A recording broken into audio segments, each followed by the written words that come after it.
안녕하세요. 저는 경기도에 살고 있는 열심히 제 삶을 살고 있는 화려한 돌싱입니다.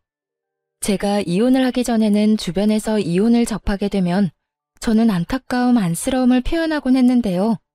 그랬던 제가 요즘 지인들에게 이혼을 접하게 되면 잘했다고 합니다.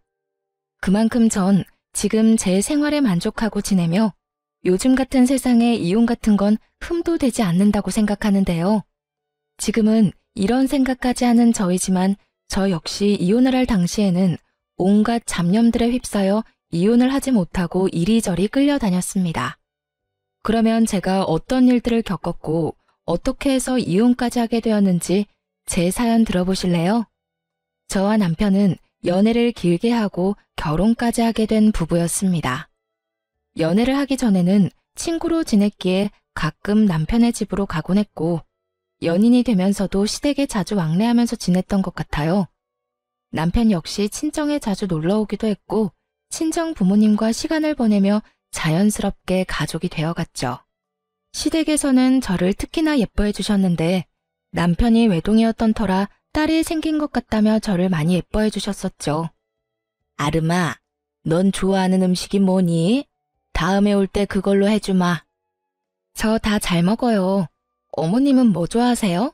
제가 다음에 해드릴게요. 그 작은 손으로 요리까지 할 줄 알아? 잘은 못하는데 기본적인 거 몇 가지만 할 줄 알아요. 어머님 입맛에 맞을지는 모르겠지만요. 당연히 다 맛있겠지. 아름이가 만들어주는 거면 소태밥도 맛있게 먹을 수 있는걸? 그런데 그런 일은 나중에 네 가정 생기면 네 자식한테나 해주고 지금은 내가 해주는 음식 먹어주려무나. 난 아름이니가 맛있게 먹는 모습 보는 게 너무 좋단다. 허구한 날 허겁지겁 전쟁 치르듯 먹는 남자들만 보다가 너처럼 오물오물 토끼처럼 먹는 거 보고 있으면 이 엄마가 너무 행복해. 시모는 늘 저에게 귀엽다, 사랑스럽다, 행복하다 등의 말을 해주었고 그런 말을 들을 때마다 제가 특별한 사람이 된 것 같아 참 행복하더라고요. 여러모로 전 그런 시댁 분위기가 좋았고 남편을 사랑하기도 했지만 이런 시댁이라면 저도 가족으로 인정받고 사랑받을 수 있겠다는 생각이 커 결혼까지 하게 되었습니다. 단 한 번의 큰 소리도 조금의 의견 충돌도 없이 결혼까지 마치게 되었고 친정을 비롯해 시댁까지 화기애애한 그 자체였어요. 첫 명절이 오기 전까지는요. 아무래도 명절, 제사에 대해 들은 것이 많아 어쩔 수 없이 긴장이 되기도 하고 우리 시댁은 어떤 분위기로 나를 대할까 하는 걱정도 되더라고요. 하지만 이런 제 우려와는 달리 저와 남편이 시댁에 도착하니 이미 시모 혼자 음식을 준비하고 있더군요. 전 당연히 제가 오면 함께 시작할 거라 예상했던 터라 이런 상황은 생각지도 못했는데 조금 당황스럽더라고요. 죄송스럽기도 했고요.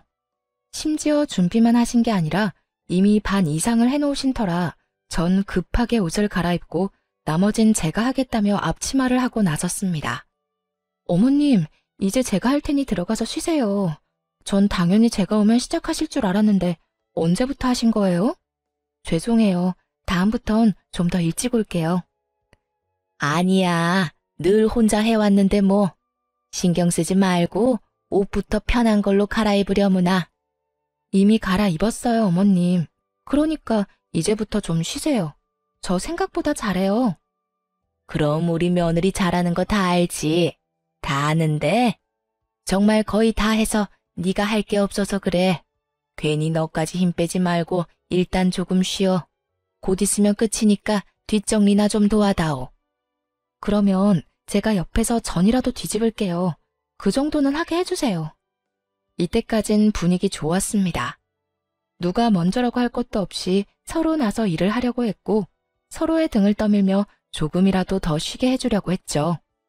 음식을 다 마련하고 나선 시모가 쉬는 동안 혼자 뒷정리를 빨리 끝내버리곤 빨래부터 시작해서 대청소도 다 해버렸습니다.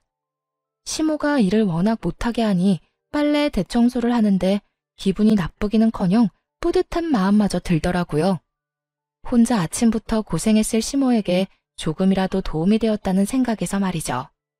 이런 제 마음을 알았는지 시모는 이런 말까지 해주더군요.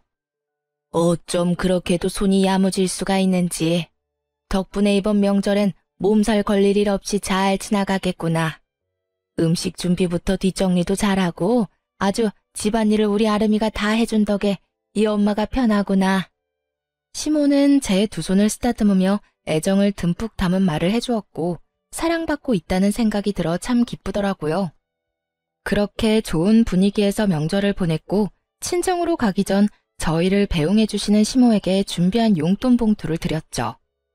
어머님, 저희 이제 가볼게요. 덕분에 많이 배우고 맛있게 먹고 잘 쉬다가 가요. 아, 그리고 어머님, 여기 용돈이요. 첫 명절이고 해서 준비했어요. 시모는 정말 생각도 못했다는 듯 놀란 눈을 하고 봉투를 보더라고요. 이걸 받아도 되나 하는 고민을 하는 시모의 손에 저는 봉투를 쥐어드렸고 시모는 감동한 듯 저를 보며 이렇게 말하더군요. 어머나, 이런 거 필요 없는데. 이래서 다들 딸 타령을 하는가 보구나. 우리 아들은 생전 이런 봉투 내미는 법이 없었는데. 에이, 엄마, 생신 때 용돈 드렸잖아요. 생일마저 입 닦으면 네가 아들이야? 그건 당연한 거야. 어찌되었든 아가, 고맙다. 내가 잘 쓰마. 여기까지도 좋았습니다. 그런데 봉투를 확인한 시모가 불현듯 이런 말을 하더라고요. 미세하게 굳은 표정을 지어 보이면서요. 그런데 혹시 너희 친정에도 명절이라고 봉투 준비했니?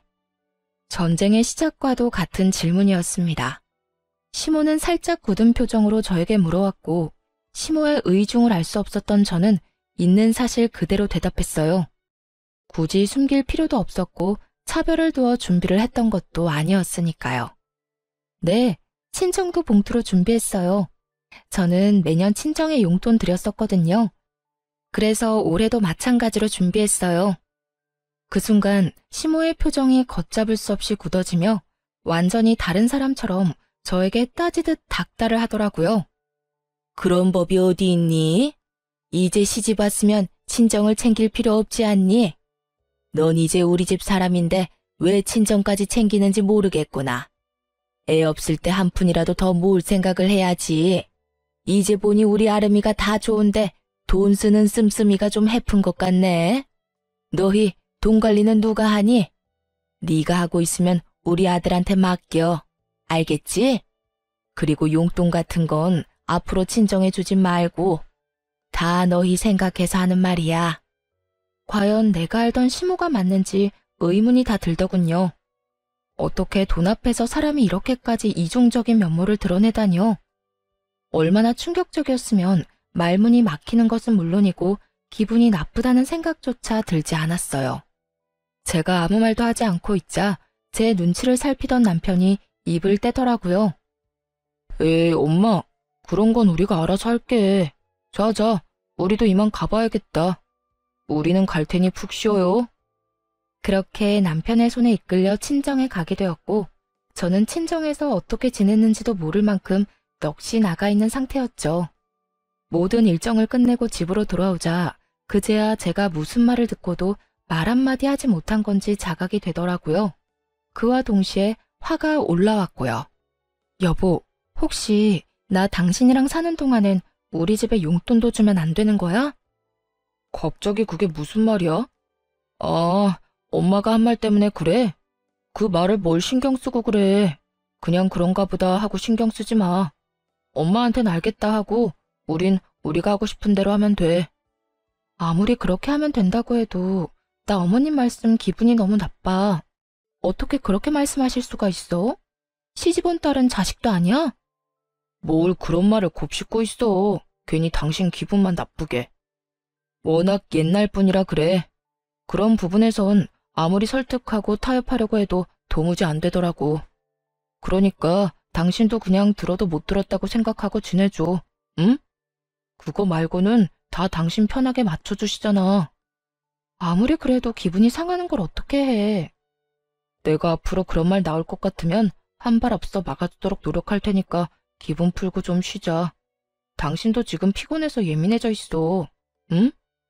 남편은 제 기분을 풀어주려 노력했고 저는 기분은 상했지만 그냥 넘어가기로 했습니다.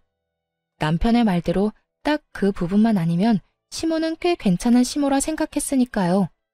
그 딱 한 가지가 결국 저를 이혼까지 몰고 가게 될 줄은 그땐 몰랐습니다. 몇 번의 명절이 지나고 도무지 적응되지 않을 것만 같던 시모의 고지식한 면모도 적응이 되더라고요.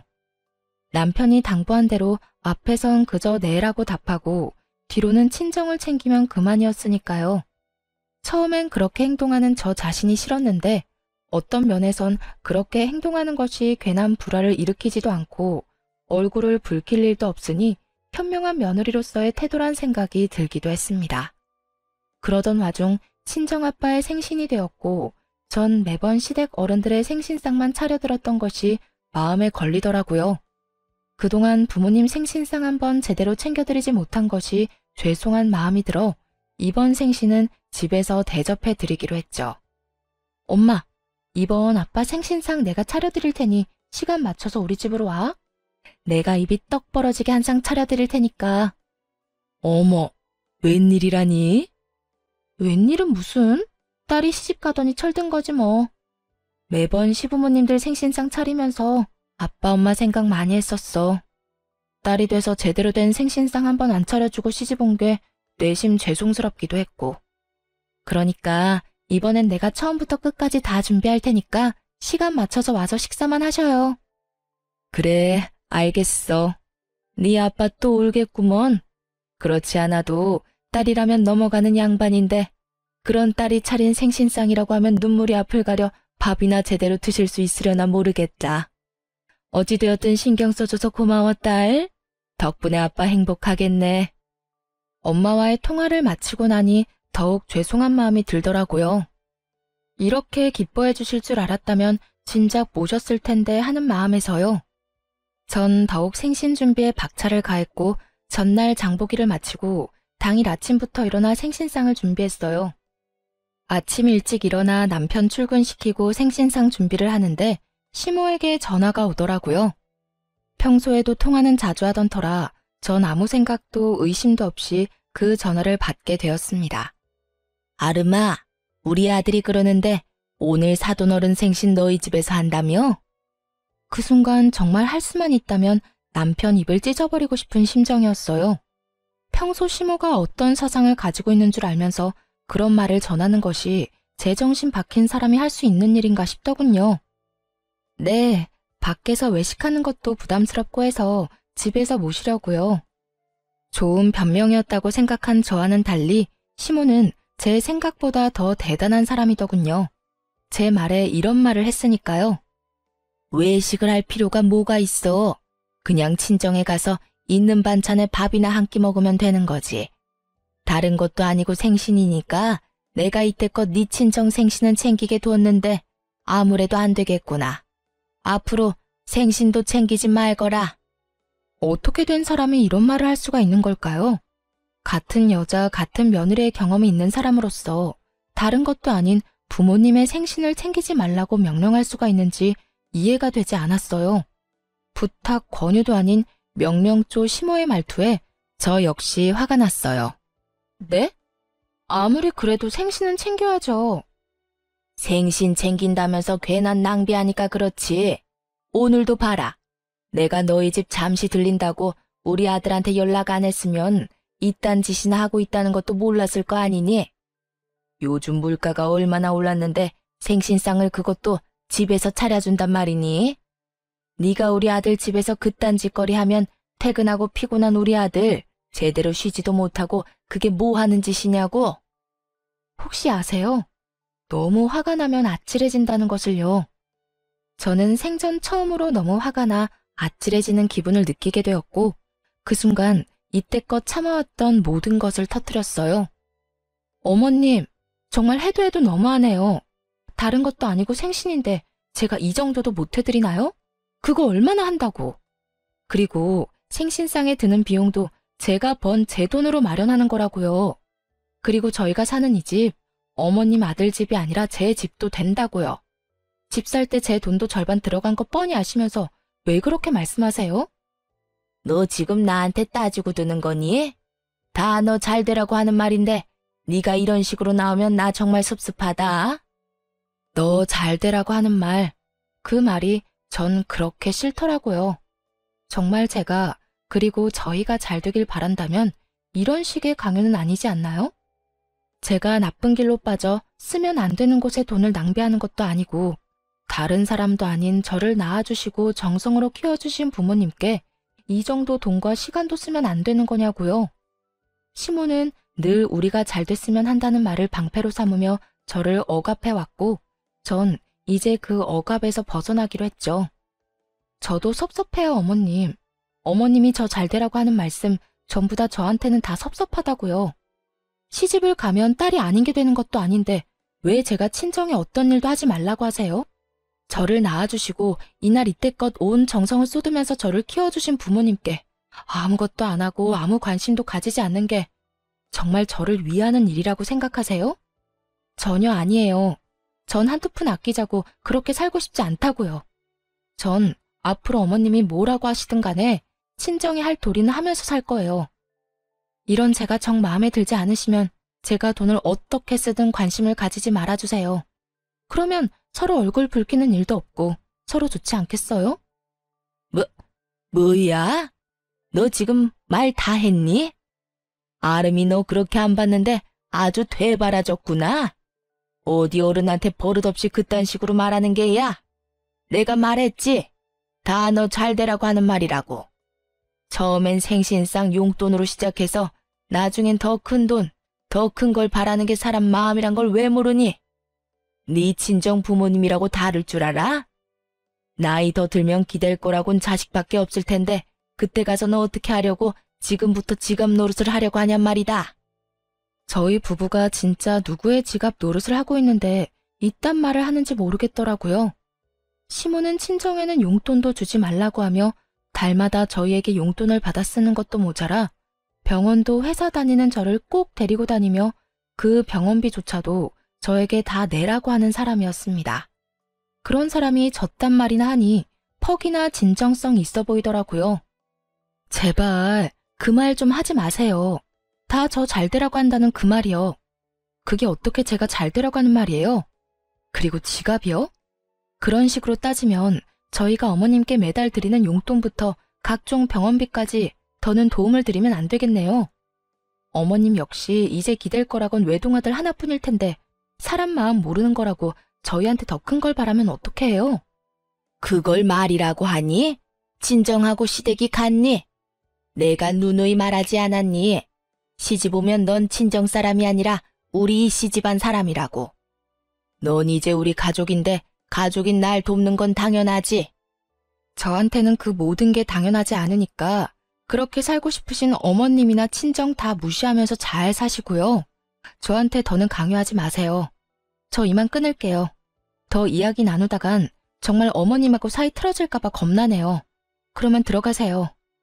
저는 전화를 끊어버렸고 시모에게서 전화가 계속해서 왔지만 연락을 받지 않았죠. 정말 생각하면 할수록 화가 나더라고요. 시부의 생신날엔 시모와 함께 여행을 보내드렸고 시모의 생신날엔 명품 가방을 선물했었습니다. 물론 선물과는 상관없이 생신상까지 차려드렸었고요. 그땐 이런 며느리가 또 없다고 덕분에 이런 호강을 다 누려본다고 했던 사람이 어떻게 그깟 생신상 한번 마음 편하게 차리지도 못하게 하는 것인지 너무 화가 나더라고요.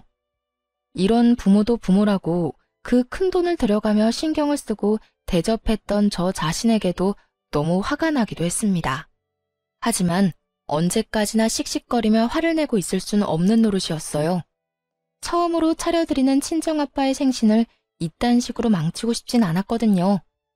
그래서 전 마음을 가다듬고 기뻐하실 부모님의 얼굴을 떠올리며 생신상을 준비했고 밑재료 준비를 끝내고 한숨 돌릴 때쯤 거칠게 문을 두드리는 소리가 들려오더군요. 야! 야! 문 열어! 이 문 당장 열어! 설마 했던 우려가 현실이 되는 순간이었어요. 화가 머리끝까지 난 시모는 집으로 들이닥쳤고 제가 문을 열어주자마자 저를 밀치고 집으로 들어오더니 화를 내며 기껏 준비한 재료들을 다 엎어버리기 시작하더군요. 이게 무슨 짓이에요? 그만두세요. 그만하시라고요. 이거 놔라 이년아. 네가 그만하라고 하면 내가 그만할 줄 알아? 어디 건방지게 뭐? 강요하지 마. 신경을 꺼. 내가 너한테 어떻게 했는데 네가 감히 나한테 그런 식으로 명령을 해. 이 고약한 년. 내가 너 버릇을 단단히 고쳐줄 거다. 생신상? 웃기지 마. 내가 절대 아무것도 못하게 해줄 테니까. 아무리 말려도 눈이 돌아버린 시모를 말리는 건 불가능했어요. 이미 재료들은 손 쓸 수 없이 망가진 상태였고 제가 말리면 말릴수록 시모는 더 격하게 난동을 부리더군요.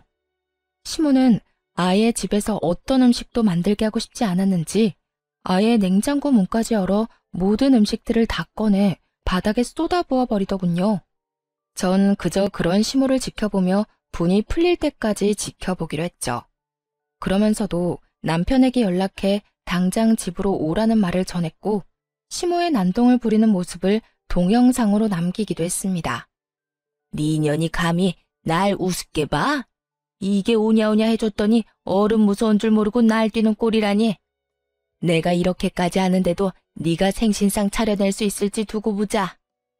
시모는 끊임없이 저를 향한 분노를 뱉어내며 난동을 부려댔고 그 사이 집에서 가까운 회사에 다니던 남편이 집으로 불이 나게 뛰어들어오더군요. 모든 광경을 목격하게 된 남편은 많이 놀랐는지 멈칫거리며 입을 벌리더라고요. 그것도 잠시 반찬통을 들고 바닥으로 집어던지려는 시모를 가까스로 저지한 남편은 시모에게 소리를 지르며 화를 냈어요. 엄마, 이게 다 뭐야? 도대체 이게 무슨 짓이야? 이 사람이 무슨 잘못을 얼마나 했다고 이딴 짓까지 하냐고. 이건 알아. 저 물건이 나한테 한 말 들으면 너도 내가 왜 이렇게까지 했는지 다 이해할 것이다. 저 사람이 어떤 말을 어떻게 했든 이건 아니지. 엄마가 뭐 때문에 화가 났는지 대충 알겠는데 그 어떤 이유로 얼만큼 화가 났던 간에 이건 아니야. 자신을 이해하기는커녕 저를 두둔하고 나서는 남편을 보며 시모는 더 큰 분노를 느끼는 듯했고 그 분노의 화살은 다시 저에게로 향하더군요. 너 도대체 내 아들한테 뭐라고 했길래 내 아들이 나한테 이렇게 화를 내? 그리고 이를 데가 없어서 회사에서 열심히 일하는 사람한테 전화질을 한 게야? 너 이렇게까지 생각 없는 물건이었어? 그 순간 어떤 생각이 들었는지 아세요? 다 포기하고 싶다, 다 버리고 싶다였어요. 난장판이 되어버린 집만큼 제 마음 역시 난장판이 되어버린 상태였고 무엇보다 이 모든 광경을 부모님께 보이면 절대로 안 된다는 생각도 들었습니다. 다른 날도 아닌 생신날 이런 광경을 보게 된다면 그런 불효도 또 없을 테니까요.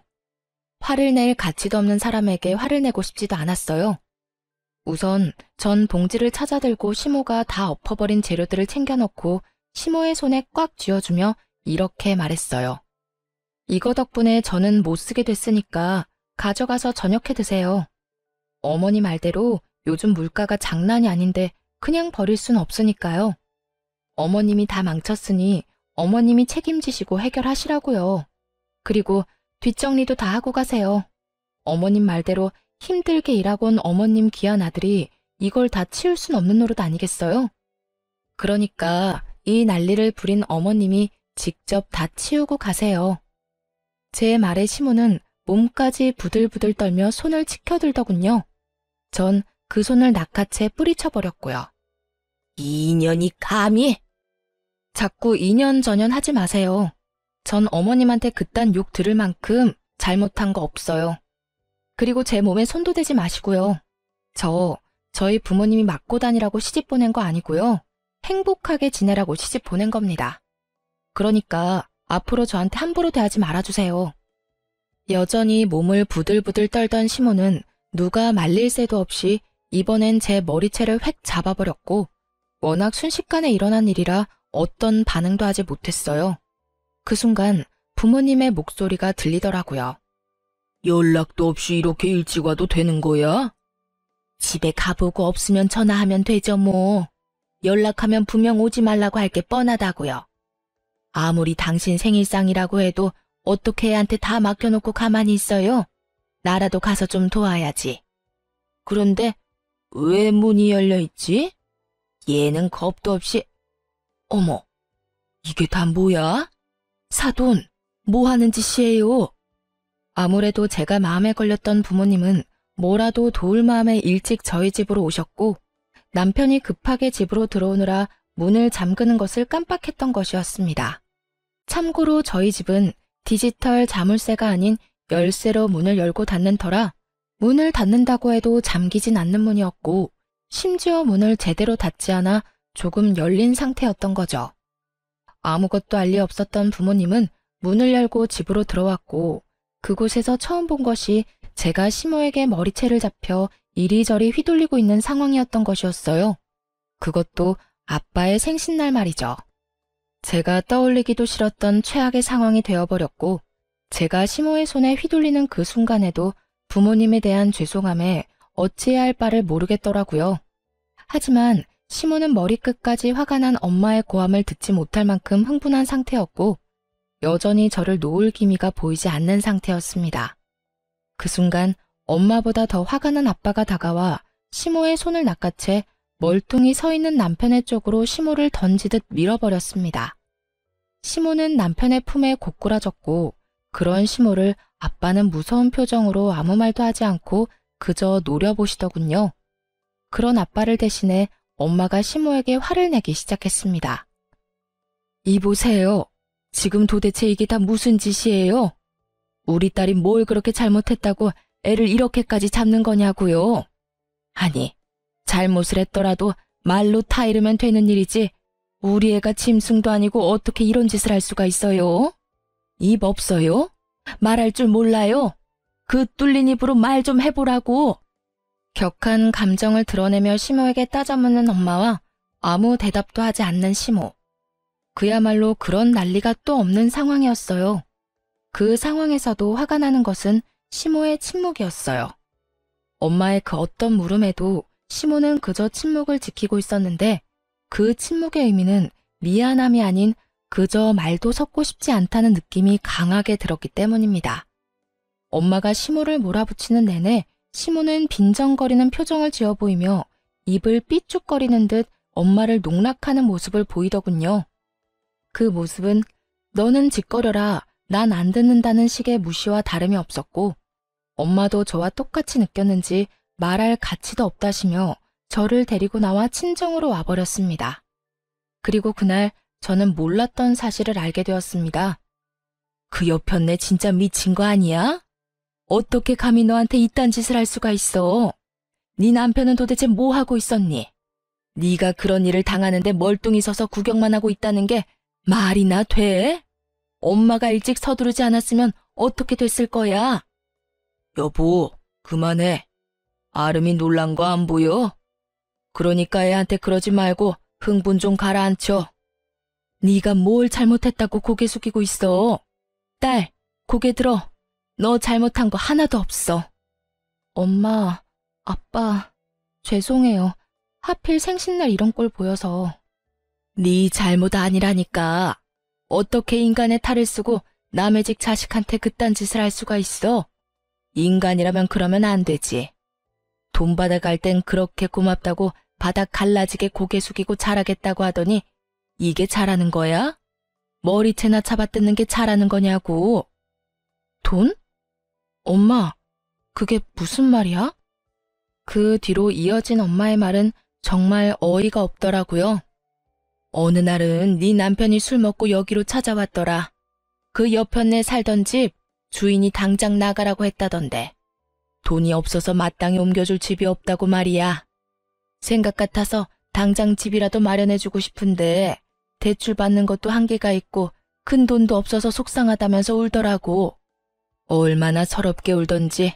네 아빠랑 내가 신경 쓰여서 우리 노후 자금까지 내줬는데 어떻게 그런 우리한테 이딴 광경이나 보게 만들어? 그 여편네도 그래. 우리한테 받은 돈으로 집까지 마련했으면서 어떻게 우리 딸이 너한테 그딴 짓을 해? 아니, 돈을 다 떠나서 자기 자식 귀하면 남의 자식 귀한 줄도 알아야지. 어떻게 남의 귀한 자식을 그런 식으로 대할 수가 있냐고.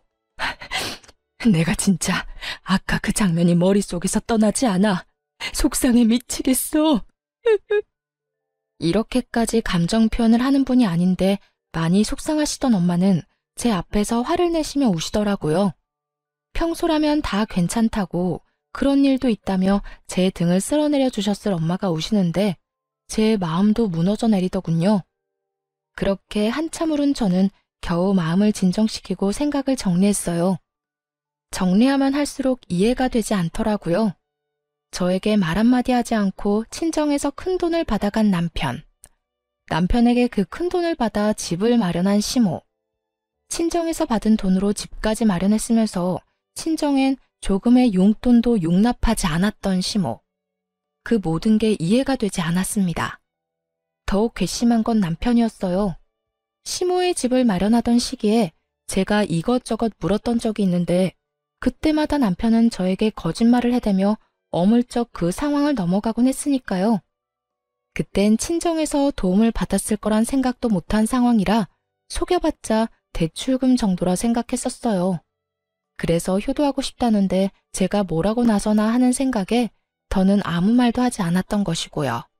하지만 그 모든 행동이 저를 속이기 위한 행동이었다고 생각하니 너무나도 괘씸하더군요.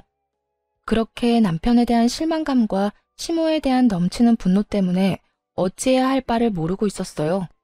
그러는 와중에도 남편은 와서 빌기는커녕 연락 한 통이 없더라고요.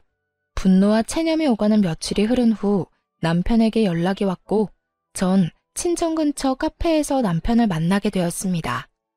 어쩌면 싹싹 빌며 사과를 해올 수도 있을 거라 생각했는데 남편은 다리를 꼬고 앉아 저에게 이혼을 통보하더라고요. 그 역시도 제 예상 안에 있기도 했지만요. 우리 이혼하자. 뭐? 이혼? 그래, 이혼. 엄마랑 많이 이야기해봤는데 아무래도 우리 이혼하는 게 좋을 것 같아. 당신이랑 엄마 사이에서 나도 힘들고 당신도 앞으로 우리 엄마 보기 싫을 거고 그러면 난 더 힘들어질 거고 우리 앞날이 뻔하잖아. 지금 이혼을 입 밖으로 내뱉고 싶은 사람이 누군데 감히 누가 먼저 이혼을 입 밖에 내나 싶더라고요. 그러면서도 그 검은 속내가 뻔히 보이기도 했고요. 이혼? 당연히 해야지. 그런데 당신 우리 집에서 돈 많이 받아갔더라. 그 돈으로 어머님 집 사는데 보태드렸고 이혼은 하는데 돈은 다 토해내야 하지 않겠어? 제 말에 남편은 그게 무슨 헛소리냐고 웃더라고요. 그러면서 하는 말은 정말 가관이었습니다. 내가 왜 그 돈을 줘야 해? 난 빌린 적도 없는데? 내가 빌려줬다는 증거라도 있어? 있으면 가지고 와 보든가. 이런 걸 보고 딱 잡아댄다고들 하시죠? 네, 남편도 그런 적 없다며 딱 잡아떼기 시작하더라고요. 여유롭게 커피까지 홀짝홀짝 마셔대며 증거가 있다면 가지고 오라는데 그 모습이 참 하찮더라고요. 얼마나 보고 배운 것이 없으면 저렇게까지 뻔뻔할까 싶기도 하고 얼마나 생각하는 바가 밑바닥이면 저딴 행동밖에 하지 못할까 싶기도 해서요. 이혼의 단어가 나오고 난 후, 아니 어쩌면 어렴풋이 설마 이러진 않을까 했던 제 생각과 전혀 다르지 않은 하찮은 태도였어요. 부모님은 남편에게 차용증 한 장 쓰라는 말도 하지 않고 돈을 주었고 이체를 해주었다고는 하나 그냥 준 것이라고 우기면 할 말이 없는 상황이었죠. 하지만 제 부모님은 제가 생각했던 것보다 상황 대처 능력이 더욱 대단한 분들이시더라고요. 증거 있어. 이런 상황을 예상하고 그랬던 건 아니지만 우리 엄마 아빠가 그날 그 상황을 다 동영상으로 남겨놨다고 하시더라고. 네, 맞습니다. 부모님은 차용증 대신 홈 CCTV로 모든 상황을 녹화했고 그 녹화분을 따로 간직하고 계셨다고 하더라고요. 그 홈 CCTV는 제가 설치를 해드린 것이었는데 아무래도 두 분만 계시는 것이 불안해 설치해둔 것이 이렇게 쓰인 것이었죠. 그럴 리가 없다는 표정의 남편을 향해 동영상을 틀고 볼륨을 키웠죠. 장인어른, 장모님, 정말 감사합니다. 제가 형편이 되는 대로 조금씩이라도 갚겠습니다. 덕분에 저희 어머니 이제 이사 걱정 없이 보내실 수 있게 됐어요. 정말 감사합니다. 제가 이자까지 쳐서 꼭 갚겠습니다. 영상 속의 남편은 고개를 바닥에 박고 눈물을 흘리며 온 마음을 다해 감사한 마음을 전하고 있었어요. 그런 남편을 아빠는 일으켜 세우며 진정시켜 주셨고요. 그래, 이 돈으로 해결된다니 다행이네. 좋은 일인데 뭘 그렇게 울고 그래. 인제 그만 울고 자네 내가 이 돈 왜 빌려주는 줄 알지? 우리 딸 눈에 눈물 흘리게 하지 말라고 빌려주는 걸세. 돈 때문에 자네가 힘들어하면 우리 딸도 힘들 테니 우리 노후 자금까지 털어서 빌려주는 거라고. 네, 잘 압니다. 제가 아름이 눈에 눈물 흘리지 않게 잘하겠습니다. 정말 세상에서 제일 행복한 여자로 만들어줄 겁니다. 그래, 그거면 됐어. 혹시나 우리 딸 눈에 눈물 나게 하는 날엔 지금 이 돈 한 번에 다 갚아야 할 거야. 농담 아니네. 나는 다른 건 몰라도 내 딸 눈에 눈물 나는 꼴은 못 봐. 자네, 내 말 무슨 뜻인지 알지? 네, 잘 알겠습니다. 혹시나 아름이랑 제가 잘못되면 당연히 이 돈은 다 돌려드려야죠. 하지만 그런 일은 절대로 없을 테니 걱정하지 마십시오. 차용증이라도 쓰라고 하면 쓰겠습니다. 됐어. 차용증은 무슨. 그런 건 필요 없으니까 약속이나 잘 지켜. 아빠의 말처럼 차용증은 필요가 없었죠. 이렇게 버젓이 동영상이 있으니까 말이죠. 남편은 사색이 되어 저에게 아무 말도 하지 못한 채 눈만 동그랗게 치켜뜨고 있었고 전 그런 남편에게 이혼 통보를 되돌려 주었어요. 이혼하자고 했지? 뭐라고 했더라? 우리 앞날이 뻔하다고 했었나? 그렇긴 해. 우리 앞날이 너무 뻔하게 잘 보여서 나도 더는 당신이랑 못 살겠다. 이렇게 이혼할 거 이때까지 왜 참고 살았나 모르겠어. 어찌되었든 위자료 청구는 할 거니까 준비해놔. 당신 포함해서 당신 엄마한테도 소장 갈 거니까 참고하고. 그러면 법원에서 봐. 할 말을 다한 제가 자리에서 일어나려고 하자 손바닥 뒤집듯 태도를 180도 바꿔버린 남편놈이 제일 가벼운 무릎부터 꿇더라고요. 여보, 잠시만. 정말 이혼하자는 말이 아니었어. 그런 뜻이 아니었다고. 내 말 좀 들어봐. 들을 말이 뭐가 있어. 네가 뭘 생각하는지, 어떤 생각으로 나한테 이혼까지 하자고 하는지 누구보다 더 잘 알고 있는 게 난데. 돈 빌려갈 때는 목이 부러지라 조아리면서 다 갚는다고 호언장담을 하더니 뭐? 빌린 적이 없어? 이 영상 없었으면 너 끝까지 그런 적 없다면서 이혼하자고 난리를 부렸겠지? 내 말이 틀려? 됐어. 너 같은 인간 쓰레기를 무슨 말을 더 하겠니? 난 이제 너한테 듣고 싶은 말도 전혀 없고 더는 너 같은 인간한테 하고 싶은 말도 없어. 아니야, 그런 게 아니라고. 난 그저 내가 이혼하자고 하면 당신이 숙이고 들어올 줄 알고 그런 거였어. 그리고 돈은 당신이 막 몰아붙이니까 나도 순간 짜증이 나서 아무 말이나 짓거린 거야. 아, 진짜 구질구질하다. 변명을 하려거든 제대로나 해. 되지도 않는 변명으로 그렇지 않아도 폭발 직전인 사람 더 열받게 하지 말고. 변명이 아니라 진심이야. 제발 내 말 좀 믿어주라. 나 당신 아직 많이 사랑해. 사랑 같은 소리 하네. 이거 나. 남편은 그제야 저를 붙잡고 늘어졌지만 전 그런 남편의 손을 뿌리치고 자리를 벗어났습니다. 그 후 예정대로 남편과 시모에게 소장을 날렸고 그 결과 위자료도 받고 이혼까지 마무리하게 되었습니다. 부모님 역시 전 남편에게 빌려주었던 돈을 다 돌려받게 되었고요. 친정 부모님께 줄 돈과 저에게 줄 위자료 때문에 전 시모는 집을 다시 팔고 작은 월세집으로 이사하게 되었고 전 남편 역시 저에게 최고액의 위자료를 주게 된 탓에 빚쟁이가 되어 전 시모의 집으로 들어가게 되었죠. 그렇게 모든 게 끝났다고 생각했는데 전 시모에게 전화가 오더라고요. 아름아, 잘 지냈니? 첫 마디에서 온몸에 소름이 쫙 돋는 것이 귀신 목소리를 들은 것처럼 기분 나쁜 소름이 돋더군요. 전 아무 대답도 하지 않았고 그런 상황을 예상했다는 듯 시모는 아랑곳하지 않고 자기 말을 이어나가더군요. 잘 지내지? 잘 지내겠지. 우리 아름이는 야무지고 똑똑하니까. 다름이 아니라 내가 그동안 생각 많이 해봤는데 내가 여러모로 너한테 몹쓸 짓을 많이 했더구나. 너 같은 며느리가 또 어디 있다고 내가 너한테 그런 짓을 한 건지. 네 남편, 아니 우리 아들한테 혼 많이 났다. 나 때문에 너랑 이혼하게 됐다고 날 많이 원망하더구나. 틀린 말은 아니지. 내가 널 이혼시킨 거나 마찬가지지. 내가 정말 미안해. 그래서 말인데 내가 이렇게 사과할 테니 이혼은 없던 일로 하면 안 되겠니? 기가 막히더라고요. 이제 와서 속내가 뻔히 보이는 사과를 하는 것도 어이가 없었지만 전 남편 역시 어이없기는 매 한 가지였어요. 본인이 누굴 원망할 처지조차 되지 않으면서 감히 누굴 원망하는 것인지. 저요, 전 시모에게 그 모진 수모를 겪었을 때도, 전 남편이 저도 모르게 큰돈을 친정에서 받아갔을 때도 화가 나고 괘씸하긴 했지만 이혼하겠다고 확실하게 마음먹은 건 아니었어요.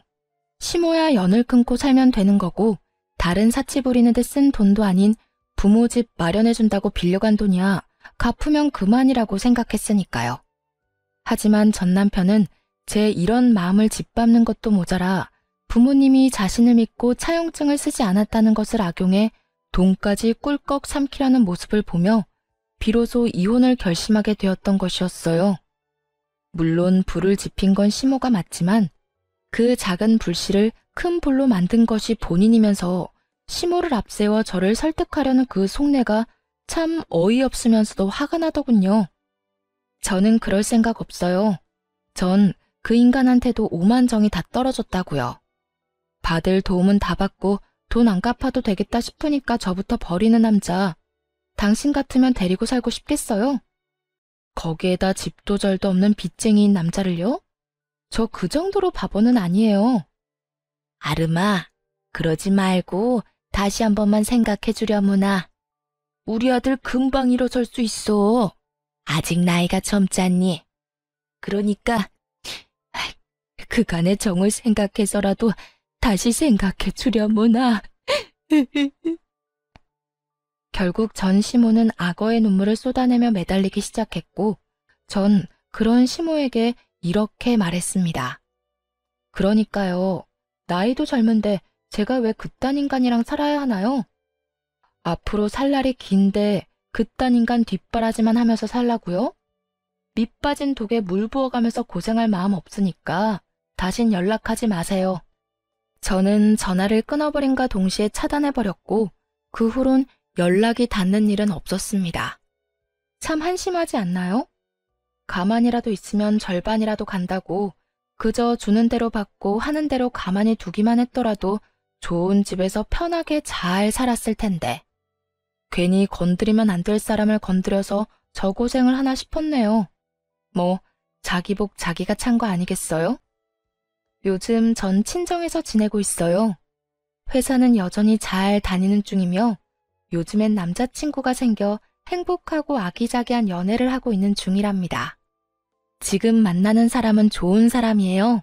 따뜻한 사람이죠.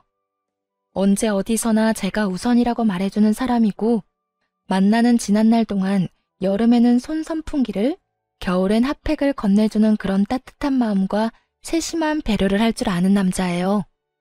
무엇보다 길을 거닐 때면 꼭 저를 길 안쪽에서 걷게 하는 남자친구를 보며 이렇게 따뜻하고 세심한 사람도 있구나 하는 생각을 하곤 해요. 아직까진 결혼 생각은 없지만 지금 제가 사랑하는 남자친구의 모습이 변함이 없다면 그리고 이 모습이 정말 이 남자의 본 모습이라면 다시 한번 용기를 낼 수도 있을 것도 같아요. 그 정도로 요즘 행복하고 사랑 가득한 날들을 보내고 있습니다. 앞으로도 전 연애도 하고 일도 하며 제 삶을 행복하게 살아가 보려고요.